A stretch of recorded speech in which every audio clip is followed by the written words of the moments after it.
Bobby Farrelly, le réalisateur de Food Irene, Marie à tout prix et Dumb and Dumber, soit 3 des plus grosses barres de rire que je me suis tapé devant un film, sort de nulle part aujourd'hui avec Jack Black pour nous offrir une nouvelle fois une comédie diablement hilarante et totalement controversée. Oui, parce que spoiler alerte, sortir un film de Noël avec le diable en personne dedans aux États-Unis, c'est assez mal vu. Alors malgré les critiques, que vaut réellement Dear Santa et surtout est-ce qu'il permet au réalisateur de nous signer ici une future comédie culte? Tout porte à croire que oui, et je vous laisse le découvrir aujourd'hui dans cette critique.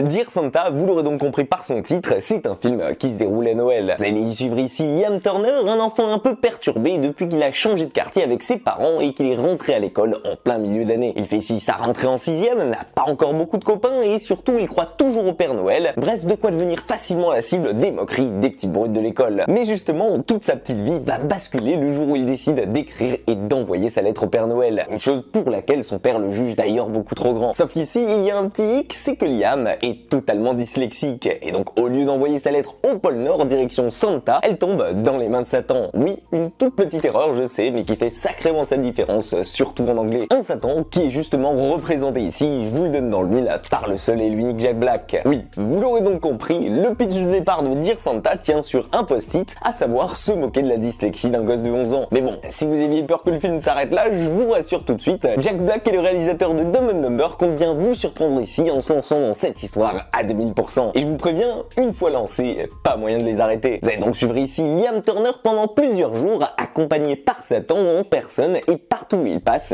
rien ne va se passer comme prévu. Parce que bien entendu, le diable a quelques plans en réserve pour lui, et maintenant qu'il a été invoqué par ce gosse, il compte bien lui voler son âme en retour. Une âme qu'il lui propose d'ailleurs en échange de 3 de ses vœux les plus chers. Oui, je sais, c'est totalement borderline, mais c'est là que réside tout le génie de cette comédie. Parce que forcément, quand on est un gosse de 10 piges, des rêves on en a plein la tête. Que ce soit être riche, être une rockstar, être hyper connu et adoré par tout le monde, ou bien tout simplement voir son amoureuse nous aimer à notre tour. Et bien tout ça, Satan va lui proposer d'en faire sa réalité. Mais le hic, c'est que Liam est plus difficile à corrompre que prévu. Et Jack Black va donc devoir ruser pour lui montrer qu'il n'est pas si méchant que ça et qu'au fond, il cherche aussi son bonheur à lui. Et aussi curieux que ça puisse paraître, surtout pour un film de Noël, tout le comique ici va se jouer autour de la relation type buddy movie qui est construite entre le gamin et le diable en personne et qui vont vivre les 400 coups ensemble. Parce que bien évidemment, pour réussir à lui prendre son âme, auparavant il faut se faire accepter par le gosse, lui montrer qu'on est de son côté et aussi lui faire miroiter tout ce qu'on peut obtenir en échange de 3 petits vœux. Et dans ce rôle-là, je peux vous assurer que Jack Black va se donner à fond et surtout se faire plaisir comme on l'a plus vu depuis Tonnerre sous les tropiques ou même Tenacious D. Et pour l'accompagner, le petit Timothy Smith dans le rôle de Liam est absolument parfait. On sent que la comédie tient à 200% sur leur relation ici et malgré qu'il joue face à un acteur de la trempe de Jack Black, à aucun moment on sentira de fossé entre le jeu des deux ici. Et au contraire, on voit même qu'il se rend plutôt bien la balle, que ce soit pour se tailler entre eux, ou bien à chaque fois que le diable est derrière lui pour l'aider à se surpasser. Que ce soit donc à travers les costumes ridicules qu'il va enfiler, les situations totalement loufoques dans lesquelles il va se fourrer, ou même le fait qu'il se donne à fond dans le rôle du diable, un peu comme le génie d'Aladin qui va tenter de corrompre ici un enfant et qui n'y arrive même pas. Bah j'ai beaucoup aimé ce qu'impose Jack Black au rythme du film, parce qu'on sent justement que la comédie tient en grande partie ici grâce à lui, en plus d'être une satire réussie sur la Bible. Et je vous jure que de voir le diable qui est censé faire peur et terroriser les gosses faire tout l'inverse de ce qu'on lui demande à l'écran et même devenir gentil, bah c'est le monde à l'envers, mais c'est un gimmick qui va être giga bien utilisé dans le film, surtout pour pouvoir le faire parvenir à ses fins. Et ça donne lieu surtout à une tonne de situations à l'opposé de ce qu'on attend dans un banal film de Noël. Je pense donc que vous aurez facilement compris pourquoi le film s'est fait démonter aux États-Unis, surtout par la communauté catho qui pense qu'Hollywood est en train de dédiaboliser Satan et de le rendre cool auprès des enfants. Après, je rappelle quand même que c'est une comédie noire remplie d'humour piquant et qui se destine plus aux ados et aux adultes et que c'est pas forcément le genre de film de Noël à montrer à tout le monde. Ce genre de comédie qui se refuse rien et qui était même commun dans les années 90-2000 mais qui se fait plus trop aujourd'hui de peur de la censure car politiquement incorrect au possible. Et surtout parce que de nos jours à Hollywood, quand on fait un film, il faut absolument qu'il soit neutre au possible, qu'il n'offense personne et surtout qu'il fasse plaisir au plus grand nombre de gens. Bref, surtout ne prendre aucun risque. Et c'est bien dommage parce que ce genre d'humour,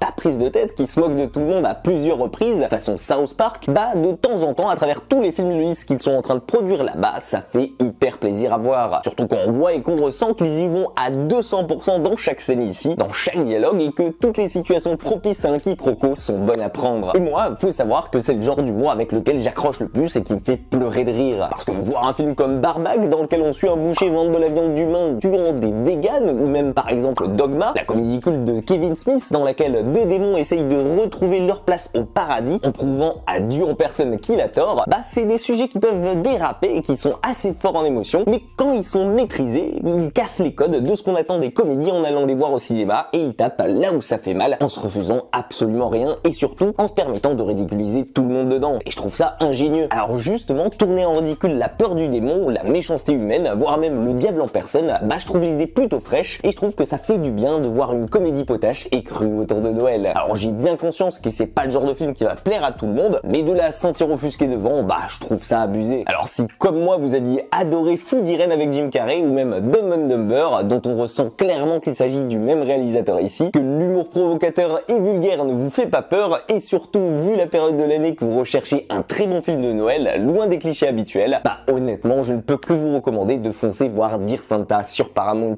Pour moi c'est une petite pépite qui sort des sentiers battus et qui a des balls d'aller jusqu'au bout de ses propos, et que je me verrais bien remater chaque année à Noël, tellement j'ai pris du plaisir devant. Honnêtement c'est original, c'est drôle, c'est impolitiquement correct au possible, et c'est surtout l'un des meilleurs rôles de Jack Black au cinéma depuis une bonne dizaine d'années maintenant. Probablement une future comédie culte autour de Noël, ou en tout cas le genre qui à l'époque, avec le bouche à l'oreille, se serait construit une solide base de fans sur les années. Et c'est tout ce que je peux lui souhaiter. Et vous justement de votre côté, qu'est-ce que vous en avez pensé? Est-ce que vous comptez aller voir Dear Santa et lui laisser sa chance, même s'il est dispo que sur Paramount+? N'hésitez pas à me dire votre avis sur le film dans les commentaires, en tout cas j'ai hâte de lire votre avis là-dessus. En attendant, si la vidéo vous a plu, faites-le moi savoir en lui laissant un petit like, en la partageant, ou bien évidemment en vous abonnant à la chaîne si ce n'est pas déjà fait. Prenez soin de vous, et comme d'habitude, moi je vous dis à très vite pour une toute nouvelle critique.